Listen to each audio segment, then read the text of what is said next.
If Israel just allowed the Palestinians to have a state of their own, there would be peace in the Middle East, right? That's what you hear from UN ambassadors, European diplomats, and most college professors. But what if I told you that Israel has already offered the Palestinians a state of their own, and not just once, but on 5 separate occasions? Don't believe me? Let's review the record. After the breakup of the Ottoman Empire following World War I, Britain took control of most of the Middle East, including the area that constitutes modern Israel. 17 years later, in 1936, the Arabs rebelled against the British and against their Jewish neighbors. The British formed a task force, the Peel Commission, to study the cause of the rebellion. The commission concluded that the reason for the violence was that 2 peoples, Jews and Arabs, wanted to govern the same land. The answer, the Peel Commission concluded, would be to create 2 independent states, one for the Jews and one for the Arabs, a 2-state solution. The suggested split was heavily in favor of the Arabs. The British offered them 80% of the disputed territory, the Jews the remaining 20%. Yet, despite the tiny size of their proposed state, the Jews voted to accept this offer, but the Arabs rejected it and resumed their violent rebellion. Rejection number 1. 10 years later, in 1947, the British asked the United Nations to find a new solution to the continuing tensions. Like the Peel Commission, the UN decided that the best way to resolve the conflict was to divide the land. In November 1947, the UN voted to create 2 states. Again, the Jews accepted the offer, and again, the Arabs rejected it. Only this time, they did so by launching an all-out war. Rejection number 2. Jordan, Egypt, Iraq, Lebanon, and Syria joined the conflict. But they failed. Israel won the war and got on with the business of building a new nation. Most of the land set aside by the UN for an Arab state, the West Bank and East Jerusalem, became occupied territory, occupied not by Israel, but by Jordan. 20 years later, in 1967, the Arabs, led this time by Egypt and joined by Syria and Jordan, once again sought to destroy the Jewish state. The 1967 conflict, known as the 6-Day War, ended in a stunning victory for Israel. Jerusalem and the West Bank, as well as the area known as the Gaza Strip, fell into Israel's hands. The government split over what to do with this new territory. Half wanted to return the West Bank to Jordan and Gaza to Egypt in exchange for peace. The other half wanted to give it to the region's Arabs, who had begun referring to themselves as the Palestinians, in the hope that they would ultimately build their own state there. Neither initiative got very far. A few months later, the Arab League met in Sudan and issued its infamous 3 no's. No peace with Israel, no recognition of Israel, no negotiations with Israel. Again, a 2-state solution was dismissed by the Arabs, making this rejection number 3. In 2000, Israeli Prime Minister Ehud Barak met at Camp David with Palestinian Liberation Organization Chairman Yasser Arafat to conclude a new 2-state plan. Barak offered Arafat a Palestinian state in all of Gaza and 94% of the West Bank, with East Jerusalem as its capital. But the Palestinian leader rejected the offer. In the words of U.S. President Bill Clinton, Arafat was here 14 days and said no to everything. Instead, the Palestinians launched a bloody wave of suicide bombings that killed over 1,000 Israelis and maimed thousands more, on buses, in wedding halls, and in pizza parlors. Rejection number 4. In 2008, Israel tried yet again. Prime Minister Ehud Olmert went even further than Ehud Barak had, expanding the peace offer to include additional land to sweeten the deal. Like his predecessor, the new Palestinian leader, Mahmoud Abbas, turned the deal down. Rejection number 5. In between these last 2 Israeli offers, Israel unilaterally left Gaza, giving the Palestinians complete control there. Instead of developing this territory for the good of its citizens, the Palestinians turned Gaza into a terrorist base from which they have fired thousands of rockets into Israel. Each time Israel has agreed to a Palestinian state, the Palestinians have rejected the offer, often violently. So if you're interested in peace in the Middle East, maybe the answer is not to pressure Israel to make yet another offer of a state to the Palestinians. Maybe the answer is to pressure the Palestinians to finally accept the existence of a Jewish state. I'm David Brog, Executive Director of the Maccabee Task Force for Prager University.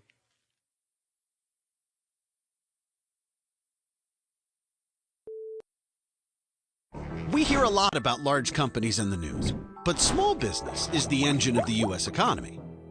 America is home to more than 28 million small businesses that employ 57 million workers.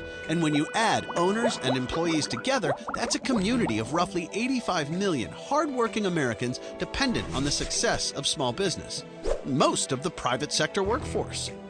Small business owners are America's most important job creators. U.S. small businesses accounted for almost 2/3 of the net new jobs created between 1993 and 2013, a grand total of 11.8 million new career opportunities.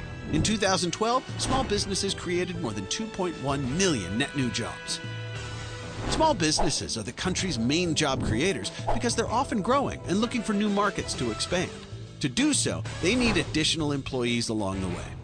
Large businesses, on the other hand, generally stay the same size, hiring new employees to replace departing ones. Unfortunately, high taxes and recent government regulations in healthcare, finance, and labor disproportionately hurt small businesses and prevent them from growing and adding new jobs to the economy. Big business with big profits can afford to comply with red tape in a way that small businesses just starting out cannot. As a result, small businesses still haven't recovered completely from the Great Recession, and it shows by the chronically weak labor market. More than 94 million Americans are not working or actively looking for jobs. The labor force participation rate, which measures the percentage of employees and job seekers in the U.S., is less than 63%, the lowest figure since the late 1970s. To bring small businesses back and strengthen the job market, job-killing taxes and regulations must be rolled back. Job creators should be encouraged to hire more employees, not forced to reduce career opportunities. With 85 million people depending on the success of small business, it's easy to see why small business is too big to fail.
Do you believe that good and evil exist? The answer to this question separates Judeo-Christian values from secular values. Let me offer the clearest possible example: murder. Is murder wrong? Is it evil? Nearly everyone would answer yes, but now I will pose a much harder question. How do you know? I'm sure you think murder is wrong, but how do you know? If I asked you how you know that the earth is round, you would show me photographs from outer space or offer me measurable data. But what photographs could you show? What measurements could you provide that prove that murder or rape or theft is wrong? The fact is, you can't. There are scientific facts, but without God, there are no moral facts. In a secular world, there can only be opinions about morality. They may be personal opinions or society's opinions, but only opinions. Every atheist philosopher I have read or debated on this subject has acknowledged that if there is no God, there is no objective morality. Judeo-Christian values are predicated on the existence of a God of morality. In other words, only if there is a God who says murder is murder wrong. Otherwise, all morality is opinion. The entire Western world, what we call Western civilization, is based on this understanding. Now, let me make two things clear. First, this doesn't mean that if you don't believe in God, you can't be a good person. There are plenty of kind and moral individuals who don't believe in God and Judeo-Christian values. But the existence of these good people has nothing to do with the question of whether good and evil really exist if there is no God. Second, there have been plenty of people who believed in God who were not good people. Indeed, more than a few have been evil and have even committed evil in God's name. The existence of God doesn't ensure people will do good. I wish it did. The existence of God only ensures that good and evil objectively exist and are not merely opinions. Without God, we therefore end up with what is known as moral relativism, meaning that morality is not absolute, but only relative to the individual or to the society. Without God, the words good and evil are just another way of saying I like and I don't like. If there is no God, the statement murder is evil is the same as the statement I don't like murder. Now, many will argue that you don't need moral absolutes. People won't murder because they don't want to be murdered. But that argument is just wishful thinking. Hitler, Stalin, and Mao didn't want to be murdered, but that hardly stopped them from murdering about 100 million people. It is not a coincidence that the rejection of Judeo-Christian values in the Western world by Nazism and communism led to the murder of all these innocent people.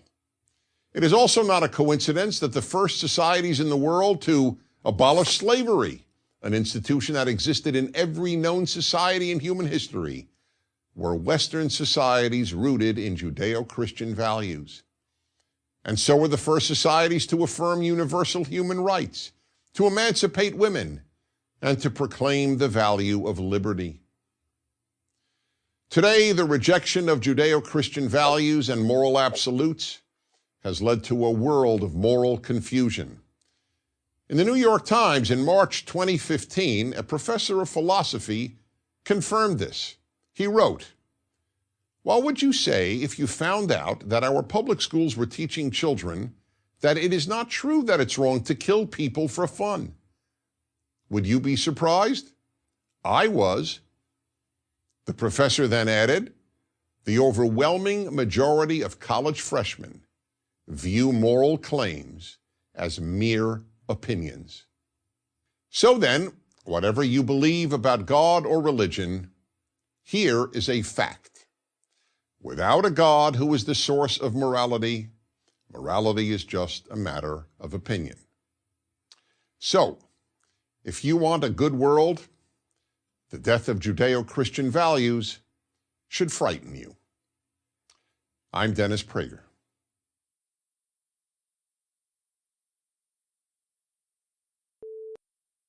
What's the best way to help poor people escape poverty? Progressives and conservatives have very different answers to this question. But before we explore those answers, let's agree on this. Both progressives and conservatives believe that the government has a moral obligation to help those who, through bad luck or unfortunate circumstances, can't help themselves. Here's what a conservative icon, Nobel Prize-winning economist Friedrich Hayek said on the subject.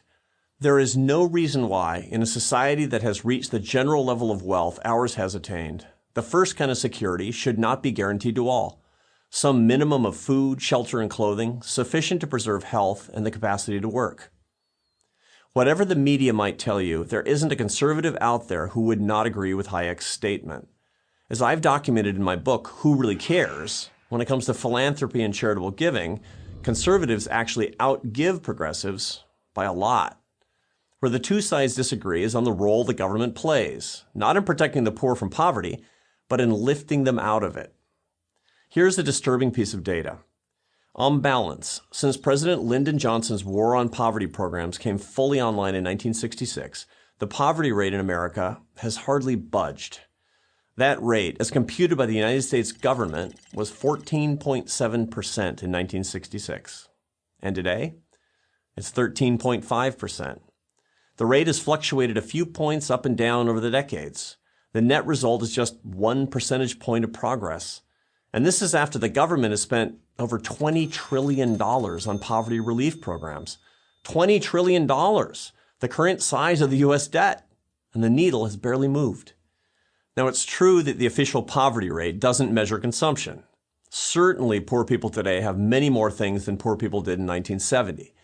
Across all income levels, including the poor, Americans are likely to have cell phones, air conditioners, flat-screen TVs, computers, and a car.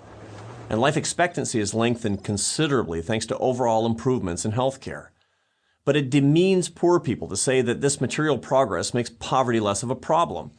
Our goal should never be to merely make poverty less miserable for people. Our goal must be to make poverty more escapable. Many progressives offer a straightforward solution: more funding for poverty programs. They believe that we need to transfer more wealth through government taxation from people who have money to people who don't. This is the income inequality argument. Conservatives have a different answer: more opportunity. Conservatives define success by how few people need help from the government, not by how many people we can enroll in government programs. When they see 60% more people on food stamps after the recession than we had before it started, conservatives say, that's not success, that's failure. You see, conservatives believe that simply giving people money doesn't help them escape poverty. On the contrary, it can keep them locked into it.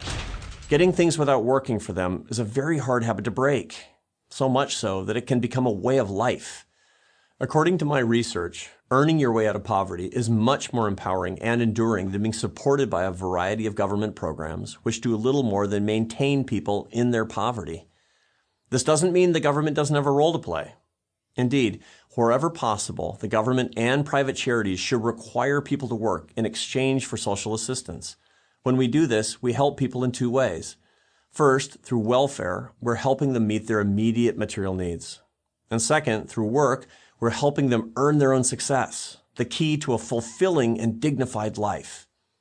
Whether we're progressive or conservative, shouldn't that be what we want for our fellow citizens? I'm Arthur Brooks, president of the American Enterprise Institute for Prager University.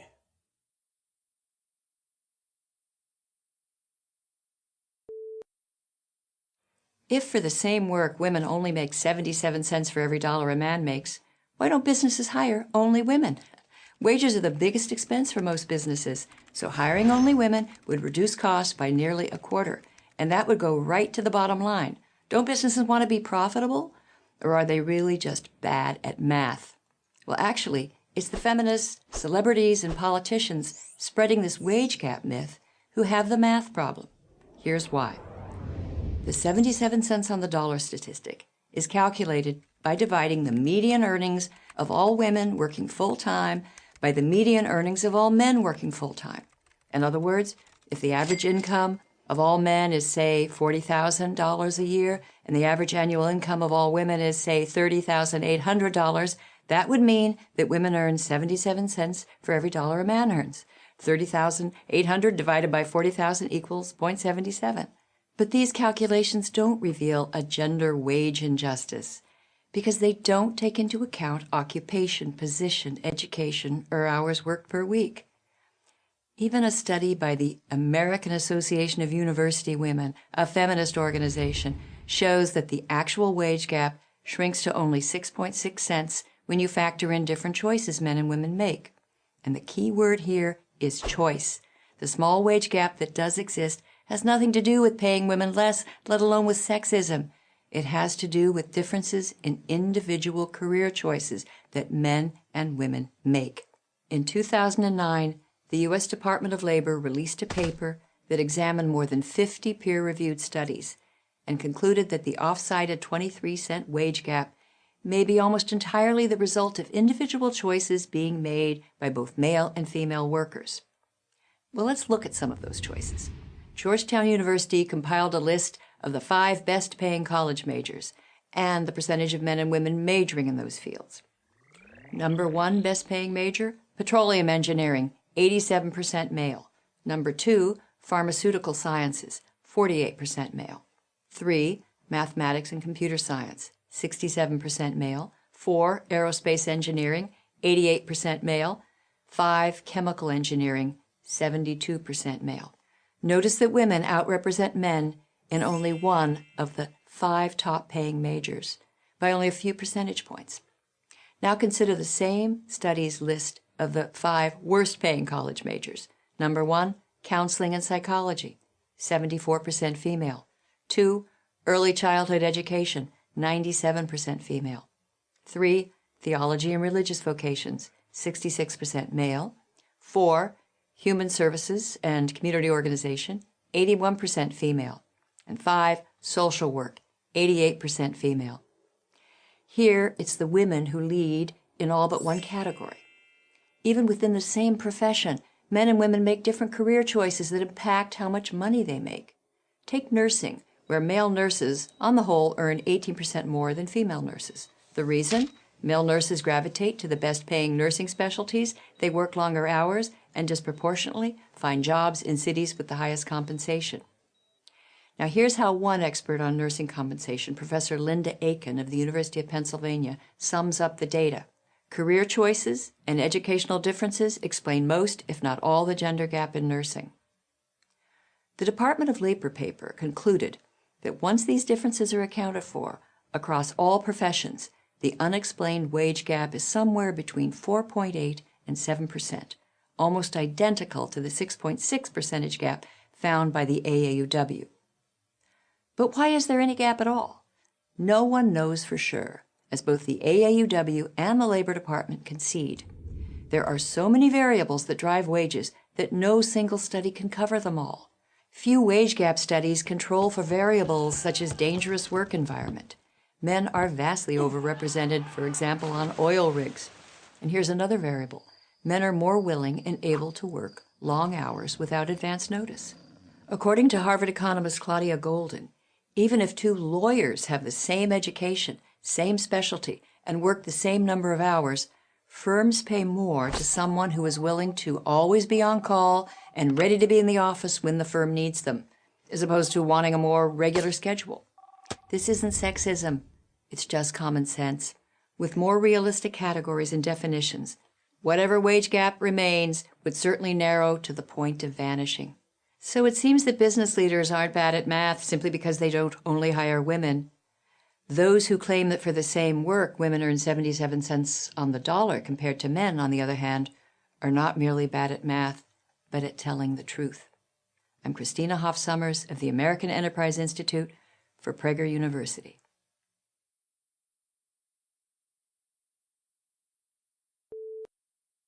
Does an American citizen have a constitutional right to own a gun? Here's what the Second Amendment says. A well-regulated militia, being necessary to the security of a free state, the right of the people to keep and bear arms, shall not be infringed. Now, it once seemed to me like that language only protected state militias and not individuals. Indeed, this is the view held by the 4 dissenting Supreme Court justices in the 2008 case of District of Columbia versus Heller, a landmark case dealing with gun ownership. But the more research I did, the more I came to realize that my initial view was mistaken, and that the founders were in fact securing an individual right. The 5 justices who voted to affirm the right to own a gun in D.C. versus Heller had indeed made the correct decision. Let's look at the amendment one more time. A well-regulated militia, being necessary to the security of a free state, the right of the people to keep and bear arms, shall not be infringed. We first need to focus on the phrase, the right of the people. Note that the people are the only ones whose right is secured here, not the militia or a state government.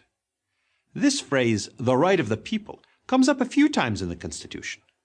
For example, The First Amendment refers to the right of the people peaceably to assemble and to petition the government. And the Fourth Amendment secures the right of the people to be secure against unreasonable searches and seizures. Why then, if the authors of the Constitution felt so strongly about the right of the people to own guns, did they include language about a well-regulated militia?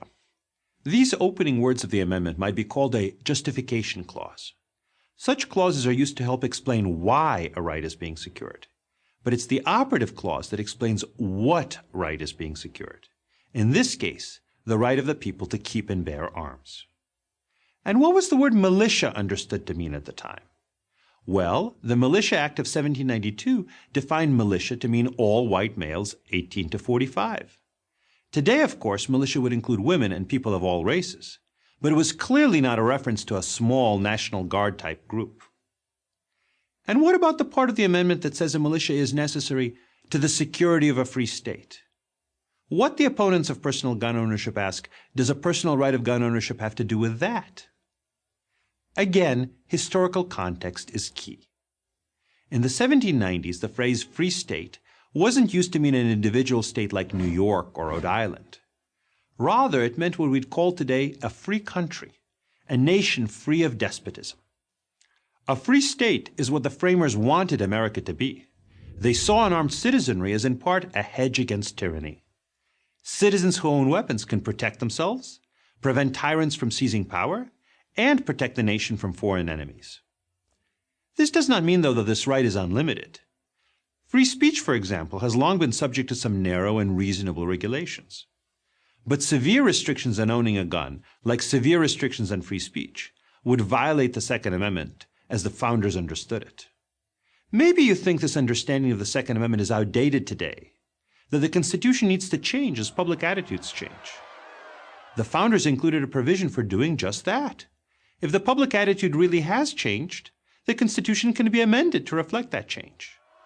But ironically, even if we focus on current public attitudes, the case for individual gun ownership is as strong as ever.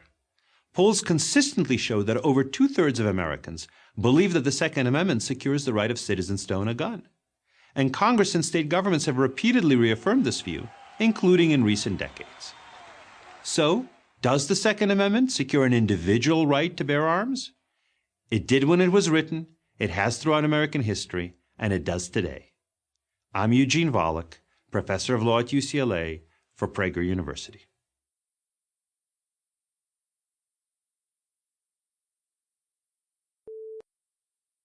The world is on fire. The Middle East is being torn up by war and terrorism that have forced millions of people to flee. Syria looks like the disaster of a generation. Iran seeks to dominate the region and openly declares its intention to wipe a sovereign nation off the map, while in Eastern Europe, a resurgent Russia has seized Ukrainian territory by force of arms. China is flexing its muscles against its neighbors around the South China Sea. There is only one nation in the world capable of putting out these fires. That nation is, of course, the United States. Many Americans will argue, understandably, that this is not fair. It may not be fair, but it is a fact. Only America has the diplomatic reach, the financial resources, and the firepower to lead the free world against the autocrats, rogue states, and terrorists that are trying to overwhelm it. As the Prime Minister of Denmark from 2001 to 2009, and the Secretary General of NATO from 2009 to 2014, I know how important American leadership is. I've seen firsthand what happens when America tries to lead from behind instead of leading from the front. A case in point, Russia illegally annexed Crimea in March 2014, the first gunpoint land grab in Europe since the end of World War II. U.S. Secretary of State John Kerry called it an unbelievable act of aggression. He went on, "You just don't, in the 21st century, behave in 19th century fashion by invading another country on a completely trumped up pretext. This might be an admirable statement of principle, but as a guide to policy, it is dangerously naive, because whether it was believable or not, it happened. The first half of the 20th century was the bloodiest in human history. That was before America became a global superpower. Since America's ascendancy, the major world powers have coexisted in relative peace. Now that peace is threatened, and America must step forward again. Simply put, no one else can do it. Europe is too weak and divided to lead the world. The free nations have an essential role to play, and they must shoulder their full share at the cost. But only America has the credibility to lead. This is not just about money or manpower. It's also about morality. Only America has the moral greatness to lead the free world, not for the sake of power, but for the sake of peace. Yet the US will only be able to ensure peace if its leaders act with conviction. If the world even thinks that America lacks the will to use force or enforce its red lines, it leaves a vacuum that will be filled by corrupt autocrats, rogue states, and murderous terrorists.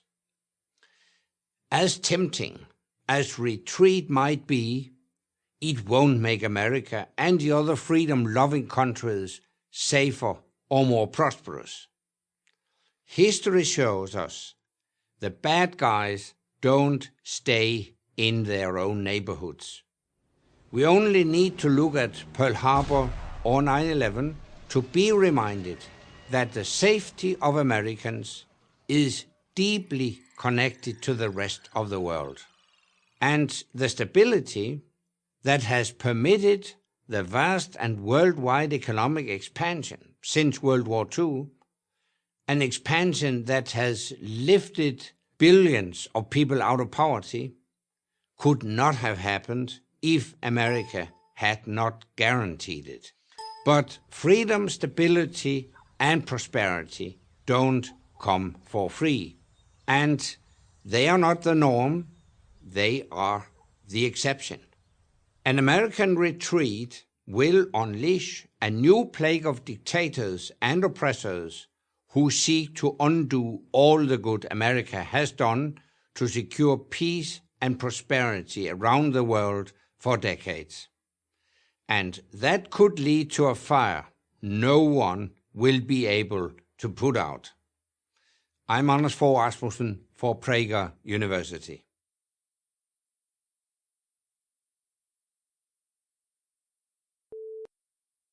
Listen, my children, and you shall hear of the midnight ride of Paul Revere. Have you ever heard that thrilling line? Do you even know who Paul Revere is? If you're under, say, 30, I'm going to guess that the answer to both of these questions might be no. This is a very serious problem, but it's not your fault. It's a serious problem because it means you've been cut off from one of our greatest American stories. And it's not your fault because no one bothered to teach you about this courageous man and the great American poet who made him famous. It seems professional educators decided that other topics were more important to your education. But they made a mistake, a big one. The story of Paul Revere is part of our heritage. It and countless other stories like it unite us as a distinct people with a shared noble past. They also inspire us and stir national pride. These are good things, vital to the future of the country. Without them, we're just 300 million different individuals living between Canada and Mexico. It wasn't always this way. In fact, not long ago, you couldn't have left high school without memorizing the line I quoted and many of the lines that follow. So let me right a wrong and tell you about two remarkable Americans who lived half a century apart, one a silversmith and one a poet, Paul Revere and Henry Wadsworth Longfellow. By 1775, the American colonists and their British masters were on the verge of war. The flashpoint was Boston. It wasn't so much a matter of where the British would strike, but when. To give themselves some advance warning, the rebels created a team of couriers.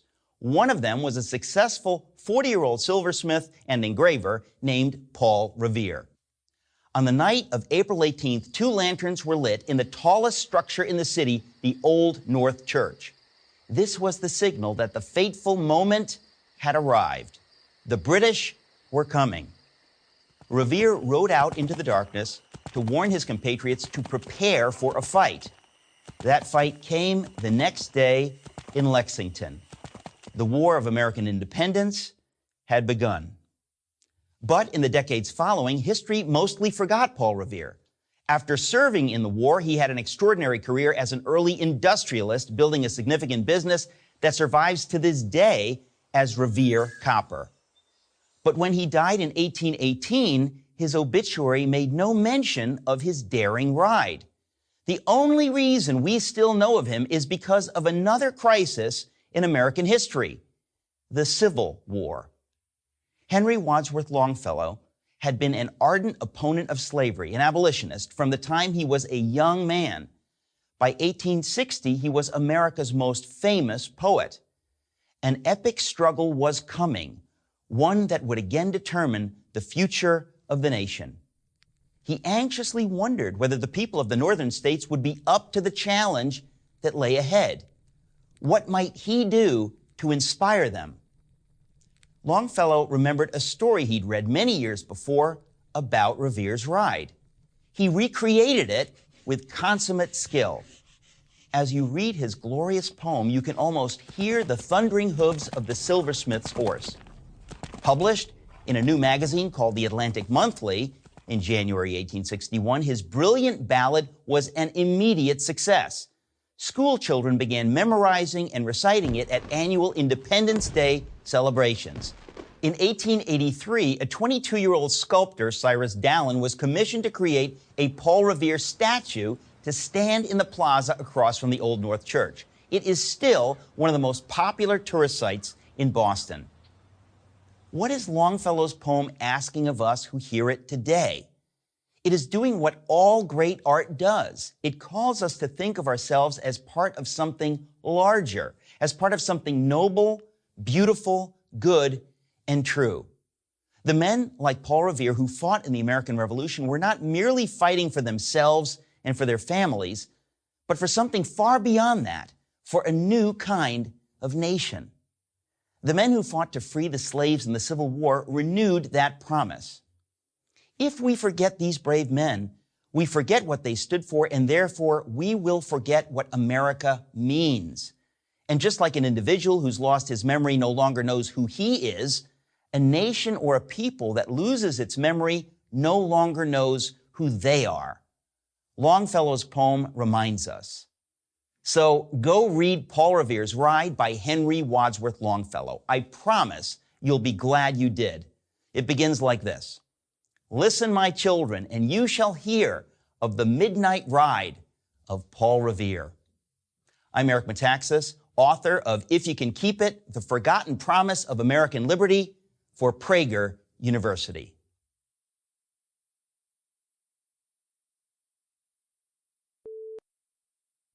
If you have a job, you might be wondering what all those deductions on your paycheck are. When you're just starting out in the workforce, it's important to learn the difference between gross pay and net pay. Gross pay is what you earn before deductions, like taxes. Net pay is what's left in your check after all the deductions are taken out. So who or what is FICA? It is the Federal Insurance Contributions Act tax, which is comprised of Social Security and Medicare taxes. It's called a payroll tax because it takes money out of employees' paychecks every pay cycle. FICA taxes are currently more than 7.5% of everyone's paycheck until you reach a cap. Employers pay an equal amount of FICA taxes for each employee, and even if you don't pay any income taxes, you still pay FICA taxes. Social Security taxes fund retirement benefits for retired workers, as well as benefits for the disabled and their dependents. The funds received from Medicare, on the other hand, are used to provide medical benefits for certain individuals when they reach age 65. Workers, retired workers, and the spouses of workers and retired workers are eligible to receive Medicare benefits once they reach retirement age. So if you're working, it's your money that helps pay for those benefits. And it's a lot of money, too. In 2015, federal payroll taxes generated $1.07 trillion in revenue for the government, accounting for about 1/3 of all federal tax revenues.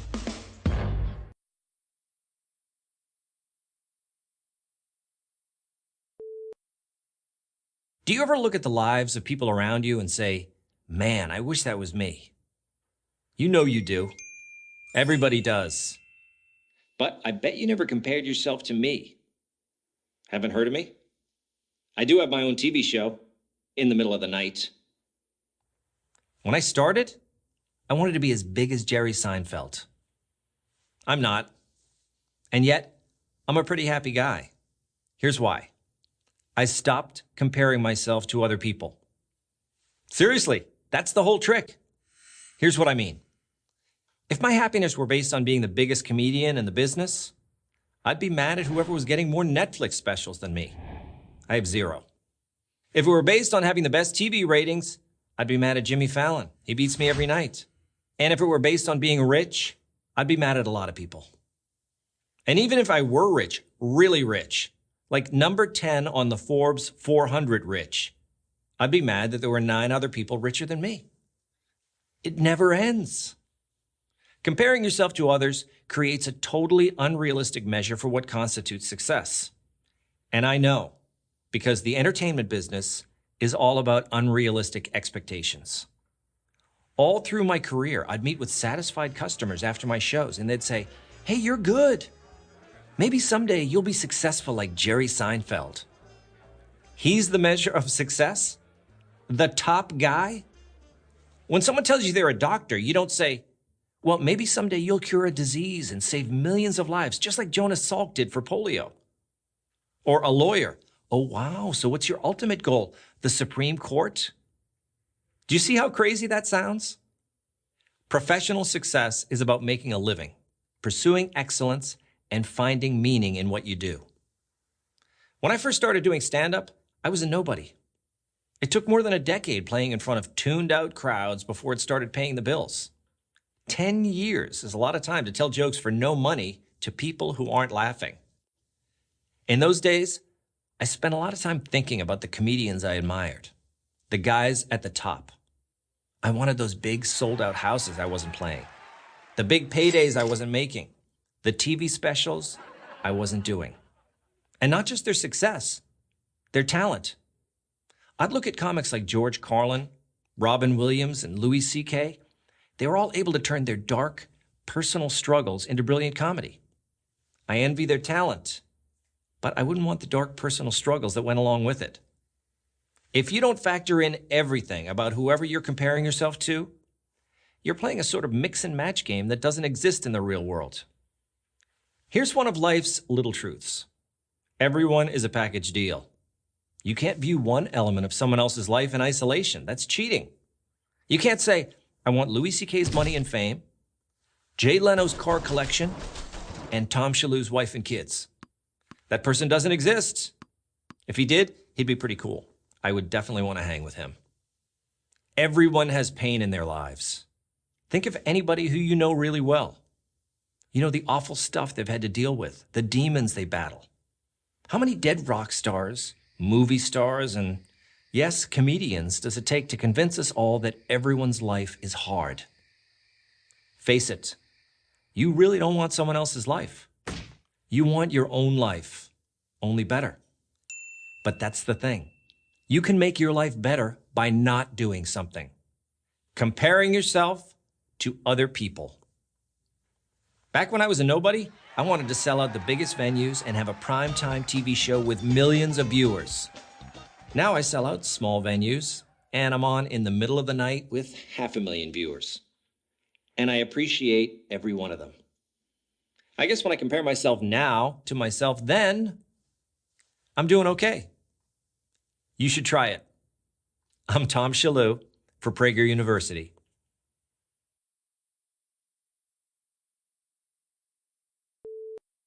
Do you believe in free speech? Do you believe that people should be judged by their character, not their skin color? Do you believe in freedom of religion? If you believe these things, you're probably not a progressive. You might think you're a progressive. I used to think I was. My show, The Rubin Report, was originally part of the Progressive Young Turks network. Progressives struck me as liberals, but louder. Progressives were the nice guys. They looked out for the little guy. They cared about women and minorities. They embraced change. In short, who wouldn't want to be a progressive? But over the last couple of years, the meaning of the word progressive has changed. Progressives used to say, I may disagree with what you say, but I'll fight to the death for your right to say it. Not anymore. Banning speakers whose opinions you don't agree with from college campuses, that's not progressive. Prohibiting any words not approved of as politically correct, that's not progressive. Putting trigger warnings on books, movies, music, anything that might offend people, that's not progressive either. All of this has led me to believe that much of the left is no longer progressive, but regressive. This is one of the reasons I've spent so much time on my show talking about the regressive left.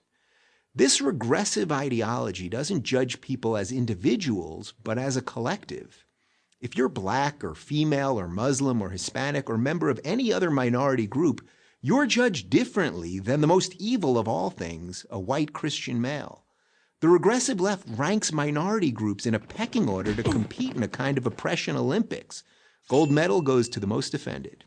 Martin Luther King Jr.'s dream that his children would be judged by their character and not their skin color was a liberal idea, but these days it's not a progressive ideal. And what about religious freedom, the idea that no one else can tell you what you have to believe? Surely progressives still support that basic right. Well, not so much. I'm a married gay man, so you might think that I appreciate the government forcing a Christian baker or photographer or florist to act against their religion in order to cater, photograph, or decorate my wedding. But you'd be wrong. A government that can force Christians to violate their conscience can force me to violate mine. If a baker won't bake you a cake, find another baker. Don't demand that the state tell him what to do with his private business. I'm pro-choice, but a government that can force a group of Catholic nuns, literally called the Little Sisters of the Poor, to violate their faith and pay for abortion-inducing birth control can force anyone to do anything. That's not progressive, that's regressive. Today's progressivism has become a faux moral movement hurling charges of racism, bigotry, xenophobia, homophobia, Islamophobia, and a slew of other meaningless buzzwords at anyone they disagree with. The battle of ideas has been replaced by a battle of feelings, and outrage has replaced honesty. Diversity reigns supreme as long as it's not that pesky diversity of thought. This isn't the recipe for a free society, it's a recipe for authoritarianism. For these reasons, I can no longer call myself a progressive. I don't really call myself a Democrat either. I'm a classical liberal, a free thinker, and as much as I don't like to admit it, defending my liberal values has suddenly become a conservative position. So if you think people should be able to say what they think without being punished for it, that people should be judged by their behavior, not their skin color, and that people should be able to live the way that they want to live without government interference, then there's not much left on the left for you. I'll keep trying to explain that to progressives until I'm totally left out. I'm Dave Rubin of The Rubin Report for Prager University.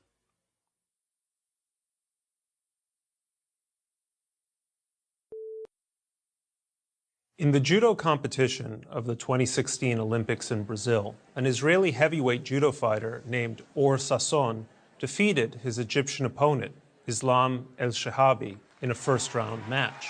The Egyptian then refused to shake the Israeli's extended hand, earning boos from the crowd. If you want the short answer for why the Arab world is sliding into the abyss, look no further than this little incident. It illustrates how hatred of Israel and Jews corrupts every element of Arab society. You won't find this explanation for the Arab world's decline among journalists and academics. They reflexively blame the usual suspects: the legacy of colonialism, unemployed youth, the Sunni-Shia sectarian divide, and every other politically correct excuse they can think of. For them, hatred of Israel is treated like sand in Arabia, just part of the landscape. Yet the fact remains that over the past 70 years, the Arab world expelled virtually all of its Jews, some 900,000 people, while holding on to its hatred of them. Over time, the result proved fatal: a combination of lost human capital, expensive wars against Israel, and an intellectual life perverted by conspiracy theories and a perpetual search for scapegoats. The Arab world's problems are a problem of an Arab mindset, and the name of that problem is anti-Semitism. As a historical phenomenon, this is not unique. Historian Paul Johnson has noted that wherever anti-Semitism took hold, social and political decline almost inevitably followed. Just a few examples. Spain expelled its Jews in 1492. The effect, Johnson noted, was to deprive Spain and its colonies of a class already notable for the astute handling of finance. In Tsarist Russia, the adoption of numerous anti-Semitic laws ultimately weakened and corrupted the entire Russian government. These laws also led to mass Jewish emigration, resulting in a breathtaking loss of intellectual and human capital. Germany might well have won the race for an atomic bomb if Hitler hadn't sent Jewish scientists like Albert Einstein and Edward Teller into exile in the US. These patterns were replicated in the Arab world. Contrary to myth, the cause was not the creation of the State of Israel in 1948. There were bloody anti-Jewish pogroms in Palestine in 1929, Iraq in 1941, and Libya in 1945. Nor is it accurate to blame Israel for fueling anti-Semitism by refusing to trade land for peace. Among Egyptians, hatred of Israel barely abated after Prime Minister Menachem Begin returned the entire Sinai Peninsula to Egypt. And among Palestinians, anti-Semitism became markedly worse during the years of the Oslo peace process. Johnson called anti-Semitism a highly infectious disease capable of overwhelming intellectuals and simpletons alike. Its potency, he noted, lies in transforming a personal and instinctive irrationalism into a political and systematic one. For the Jew hater, every crime has the same culprit and every problem has the same solution. Anti-Semitism makes the world seem simple. In doing so, it condemns the anti-Semite to a permanent darkness. Today, there is no great university in the Arab world, no serious scientific research, stunted literary culture.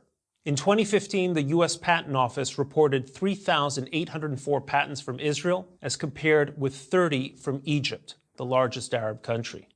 Hatred of Israel and Jews has also deprived the Arab world of both the resources and the example of its neighbor. Israel quietly supplies water to Jordan, helping to ease the burden of Syrian refugees, and quietly provides surveillance and reconnaissance capabilities to Egypt to fight ISIS in the Sinai. But this is largely unknown among Arabs, for whom the only permissible image of Israel is an Israeli soldier in riot gear abusing a Palestinian. Successful nations make a point of trying to learn from their neighbors. The Arab world has been taught over generations only to hate theirs. This may be starting to change. Recently, the Arab world has been forced to face up to its own failings in ways it cannot easily blame on Israel. The change can be seen in the budding rapprochement between Jerusalem and Cairo, Riyadh, and Abu Dhabi. But that's not enough. So long as an Arab athlete can't pay his Israeli opposite the courtesy of a handshake, the disease of the Arab mind and the misfortunes of its world will continue. For Israel, this is a pity. For the Arabs, it's a calamity. I'm Brett Stevens.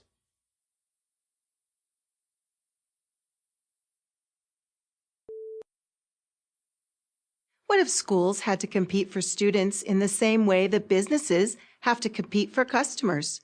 Would schools get better or worse? There's no need to guess. In almost every state and city where there is competition today, educational outcomes improve, often dramatically. This competition is called school choice, and many states and cities now embrace it. With the old model under which most American children still live, the government, not the parent, decides which school children will attend. Now here's how school choice works. The money follows the student. Every child receives funding that their parents can direct to the school of their choice, public, private, charter, or even homeschool. According to researchers at the University of Arkansas, in the most comprehensive study done to date, students in school choice programs saw their reading and math scores improve by 27% and 15% respectively. Sounds like something we should get behind, doesn't it? But for millions of families in my home state of California and in many others, school choice is not a choice. And there's one reason why. Teachers' unions. I've been a teacher for 28 years and served as a leader in a local affiliate of the California Teachers Association, so I've seen this problem from the inside. Teachers in California public schools are coerced to pay dues to the teachers' union. True, we cannot be forced to join, but we are forced to pay the union. Their fees are mandatory and expensive. In California alone, the unions raise over $300 million every year. What do the unions do with all that money? They lobby the government for more money for public education. That might sound good, but it's really just a smokescreen. The National Center for Education Statistics reports that since 1970, public school attendance in the U.S. has gone up by just 5%, while public school employment has gone up 95%. More public school employment means more dues for the unions, but does it mean better schools? Certainly not in California, which ranks 45th in the nation in reading and math, despite spending over $55 billion a year on education. That's over 52% of the state's total budget. Yet rarely is anyone held accountable for these dismal results.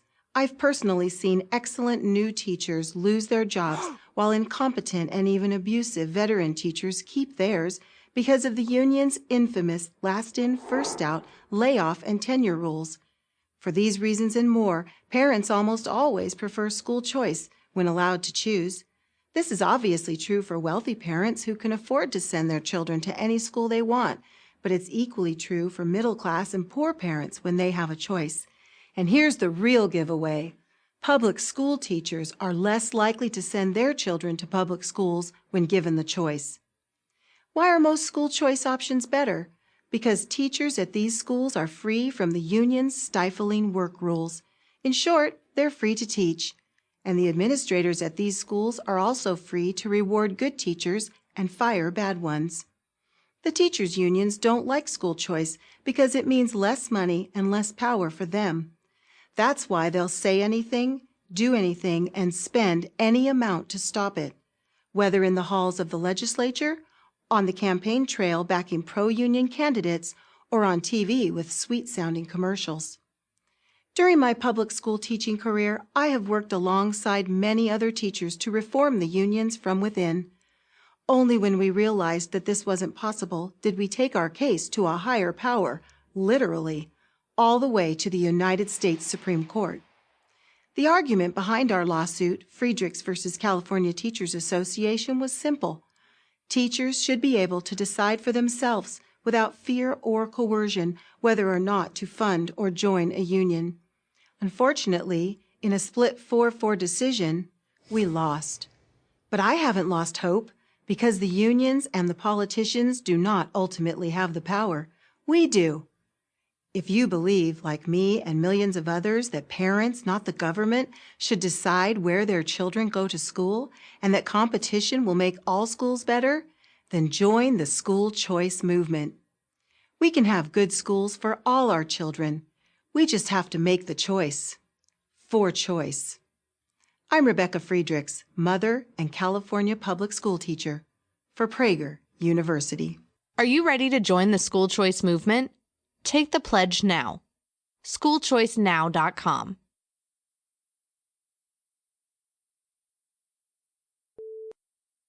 Are you more valuable than a dog or a cat, or for that matter, a tree?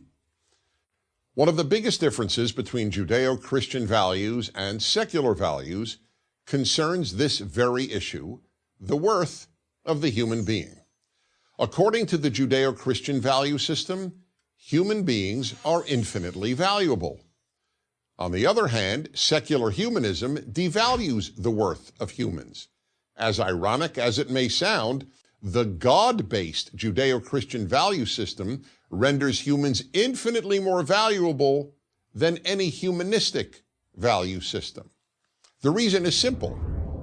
If there is no God, human beings are only material beings, and therefore not worth anything beyond the matter of which they are composed. But in the Judeo-Christian system, human beings are created in the image of God, meaning that human life is sacred. In other words, we are either created in the image of carbon atoms, and therefore not worth much more than carbon, or we are created in the image of God, and therefore infinitely valuable. Our secular post-Judeo-Christian society has rendered human beings less significant than at any time in Western history. First, the secular denial that human beings are created in God's image has led to humans increasingly being equated with animals. That's why, over the course of 30 years of asking high school and college students if they would first try to save their dog or a stranger, 2/3 have always voted against the person. They either don't know what they would do, or they actually vote for the dog. And many adults now vote similarly. Why? There are two reasons. One is that with the denial of the authority of higher values, such as religious teachings, people increasingly make moral decisions on the basis of how they feel. And since just about everybody feels more for their dog than for a stranger, many people simply choose the dog. The other reason is that once you get rid of Judeo-Christian values, there's no reason for elevating human worth over that of an animal. That's why people estranged from Judeo-Christian values, including many Jews and Christians, support programs such as Holocaust on Your Plate. Holocaust on Your Plate is a campaign developed by the animal rights group People for the Ethical Treatment of Animals, PETA, that teaches that there is no difference between the barbecuing of chickens in America and the burning of Jews in the Holocaust. Why? Because a human and a chicken are of equal worth. So too, in a notorious Tucson, Arizona case, a woman screamed to firefighters that her 3 babies were in the burning house. Thinking that the woman's children were trapped inside, the firefighters risked their lives to save the woman's 3 cats. If you think these two examples are either just theoretical, the dog stranger question, or extreme, the Tucson mother of cats, here's an issue that is neither theoretical nor extreme. More and more people believe, as PETA does, that even if it would lead to a cure for cancer or AIDS, it would be wrong to experiment on animals. In fact, many animal rights advocates believe that even to save a human life, it would be wrong to kill a pig to obtain a heart valve. The 20th century showed vividly what happens to human worth when Judeo-Christian values are abandoned. Nazi Germany and the various communist regimes all rejected Judeo-Christian values and ended up slaughtering the largest number of people in human history. For Nazism, Jews and members of other non-Aryan groups were declared worthless and murdered in the millions. For communists, human worth was determined solely by communist parties which murdered tens of millions of people. Only by rejecting Judeo-Christian values could Nazis declare Jews, Slavs, and others subhuman. And only by rejecting Judeo-Christian values could communist regimes slaughter those they called class enemies. Individual human life meant nothing. Meanwhile, human slavery was abolished only in the Judeo-Christian world. And of course, for nearly all those who reject Judeo-Christian values, the human fetus is worthless, if its mother deems it so. Finally, there is an increasingly vocal part of the environmentalist movement that also denigrates human worth. For these individuals, the human being is not infinitely precious. Trees and rivers and mountains are. So, are you more valuable than a dog or a cat or a tree? That depends on your value system. I'm Dennis Prager.